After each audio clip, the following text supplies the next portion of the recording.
then emerges as one of the better teams in the Pac-12. Now, whether or not they are remains to be seen, but I think they have that opportunity to emerge as that team. The Pac-12 is going to be interested all year long, because I really don't care if they are playing bad or not. You just don't write off Stanford. You just can't write them off. And I think they're almost a touchdown underdog. Yeah, they're a 6 point favorite going into Utah. So it's gonna be interesting. It could be a lot of different shakeups, especially if teams with 1 and 2 losses already within the conference start beating teams that previously had no losses within the conference. It's gonna it's gonna be interesting, to say the least. It's gonna be interesting, to say the least. So we'll just wait and see how things play out. Um, Another big thing that I wanted to talk about is the 9 Power 5 teams. Currently, the highest ranked 9 Power 5 team is South Florida at 18. South Florida at 18, currently undefeated. Right behind them is San Diego State at 19, and then we have Central Florida at 25. Let's first look at South Florida. South Florida, they don't have any overly impressive wins, but when you look at the rest of their schedule outside of Central Florida, they should probably be favored in every game the rest of the way. What will the committee do with an undefeated South Florida team that will have wins over maybe 1 or 2 teams that is respected? If you want to look at UCF, if Central Florida continues to win and they're undefeated going into that game themselves, maybe they'll take them serious. But how does the committee handle them? I mean, we're going into week 6 to college football rankings week. It's only a few weeks away when they'll start to release these things. Then you look at San Diego State. They've already had some eye-opening wins. You know, they went to Arizona State and won. They beat Stanford. Impressive win over Northern Illinois. Then you look at them, they still have Boise coming up. But you look at it and you're like, they're going to be, they very well could be undefeated with 2 wins over Pac-12 opponents. How does the committee start to handle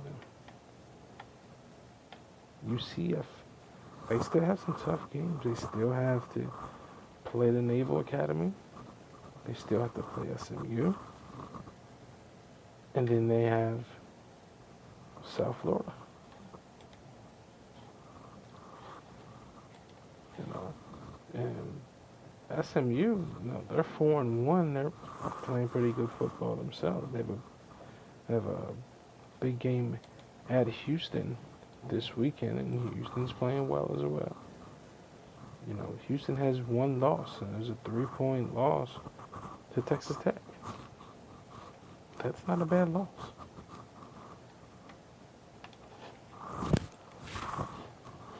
So some of these teams are going to creep around against these non-power 5 teams. They're going to continue to stay within, that range. But of course, they can't lose. A one-loss non-power 5 team pretty much has no chance at getting in the college football playoff. You're going to have to be undefeated as a non-power 5 team. You're going to have to be undefeated. But it should be a very, very interesting week, in college football, as you have teams in conference play, teams starting to deal with different injuries and things like that. I think Michigan's probably a better offensive team with John O'Korn at quarterback than Wilton Speight. But that remains to be seen. You're looking ahead to a team like Alabama, and you look at their schedule and you're like, the mighty SEC, like, they have cakewalks all the way up until November 25th when they take on Auburn and Iron Bowl.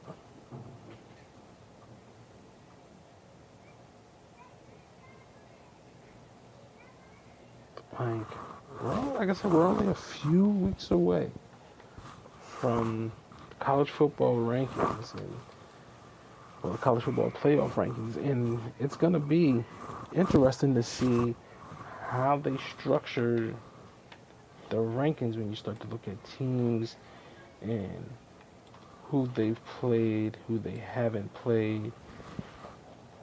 It's going to be, some guys will be put into a very, very tough position. Very tough position.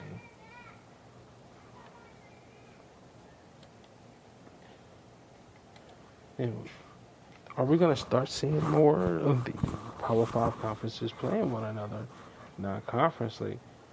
Not necessarily to stand out, but just to knock other teams out as well. If I'm Michigan and I go and I beat Alabama, or if I'm USC and I go and I beat Penn State, and then later on down the year, we're talking about that team being ranked above me, I can say, hey, we beat them. Especially when they're playing these games on neutral sites. It's even better if you go on the road and win. It's even bigger of a statement to make. But week 6 of the college football season, I think we're going to see some more upsets. I think there's some games out there where I just don't know. I just don't know. I really believe, I would not be shocked if Penn State or Georgia were to lose. There's a big game in the Big 12 with West Virginia traveling to TCU. Both teams 1-0 in the Big 12, looking to make a big statement against one of the other, in my opinion, top 4 teams within the conference.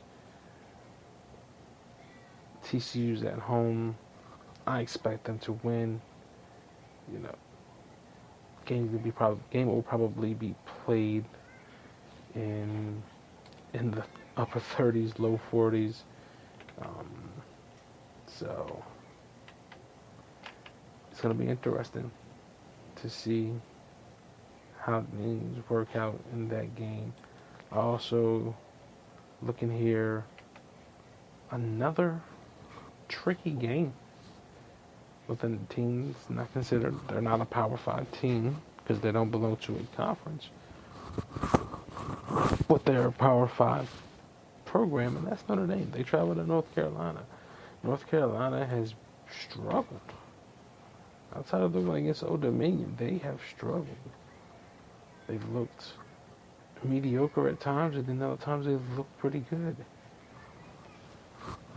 But that's another game where you look and you're like, and then you have the game of two teams that at one point were SEC powerhouses, and now they're just looking to survive, and that's Florida and LSU.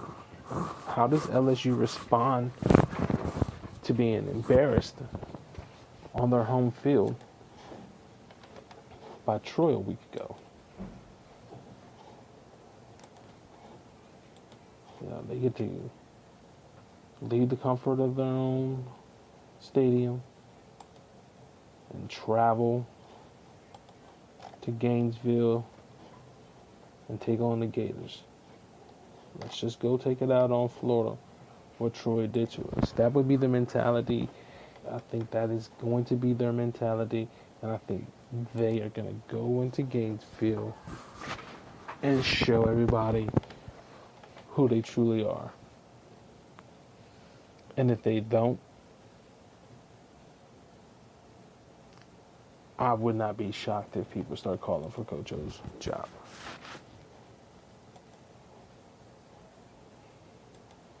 I wouldn't. If LSU falls to 3-3 and 0-2 in the conference,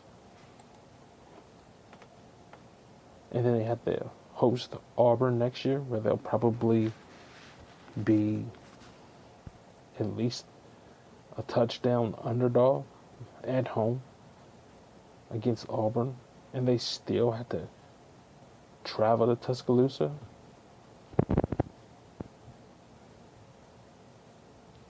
That's not gonna good. That's not gonna look good.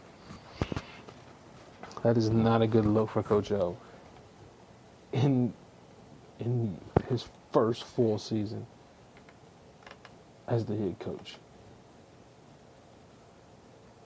It's not gonna look good for him. People will begin to call for his job. When you're at a program where the expectations are championship or bust, there is no get them next time. Let's go get them next time, guys. There is none of that. No one's gonna give you that opportunity to go get them next time, guys.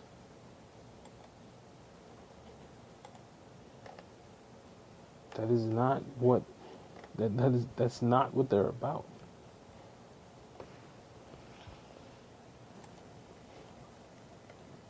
Championship or bust means exactly that. Championship or bust. And right now, LSU sitting at 3-2, 0-1 in the SEC. They're bust.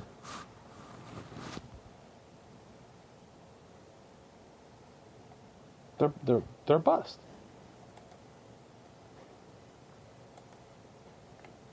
This was a team that was 13th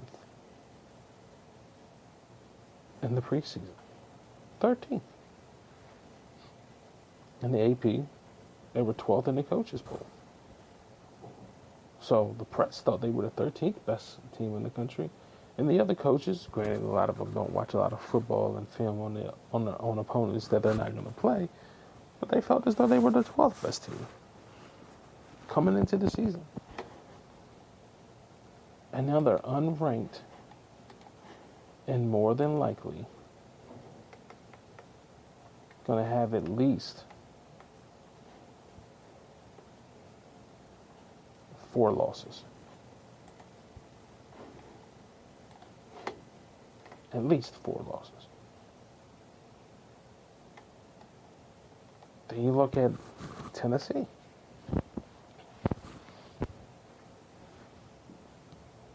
Butch Jones is in a similar situation. He's getting South Carolina at home.